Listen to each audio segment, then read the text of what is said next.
So we are right here, right now at the Huobi HQ in Singapore. This is a really, really nice office, guys. You should really see the whole view from here. As we all know, in the cryptocurrency markets, we all need to be together as one. And that's why we're here today at the Huobi Elite Global Fireside Workshop, where it's focusing on empowering communities. I think it's truly going to be a very exciting day. We're having all the institutions, we're having the thought leaders, traders, tech, media, writers, blockchain enthusiasts, all coming together and congregating, and they're all part of this very, very awesome event. Let's begin our session today with an introduction to Huobi Impact by its Managing Director, Mr. Edward Chen. Let's give a round of applause to invite Mr. Edward Chen up on stage. We have a very complete ecosystem under our structure.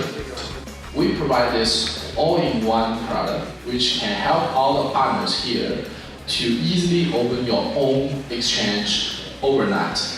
So if you don't have a good security system, if you don't have a very good liquidity on your exchange, we can provide everything for you. And what you need to do is just to open this exchange and focus on the operation to recruit more users and run the business well, and we share the profit with you. Let's welcome Kelly up on stage with a round of applause.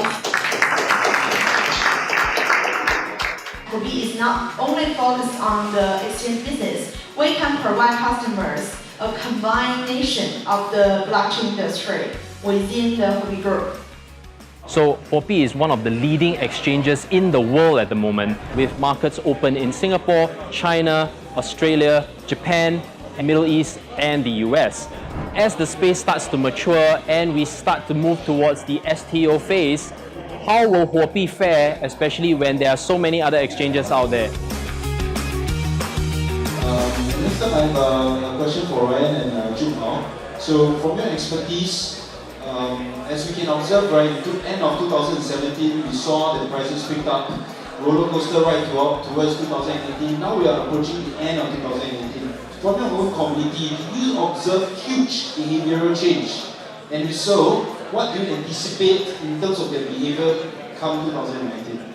Crypto at the moment, or at least blockchain projects, are the next level of innovation. They are going to lead the curve. As retail investors, you have the chance to participate. So if you want to participate in a particular cryptocurrency project, try to understand it the way any kind of VC will invest. We have to be very, very vigilant, be a little bit more conservative in how we participate in these projects going forward. We need to scrutinize and not be quick to release those funds. I think as community leaders, we are just there to really put out whatever we can in terms of information and deciphering it, because there's so much news, there's fake news all the time, and at the same time, we try to bring it together for them.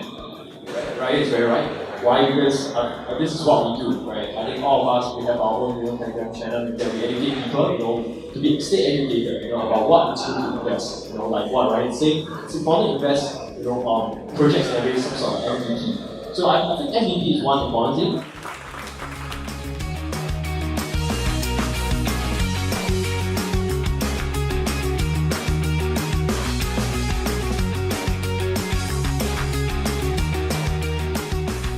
I think strong companies will always be focused on business development and making sure that they are penetrating the market in the right demographics. This is going to be a really exciting year ahead for cryptocurrencies. Even though we have a very, very bad bear market, it doesn't matter because growth is still growth, and at the same time, we're going to see markets start to open up and we're going to see much more stuff going forward.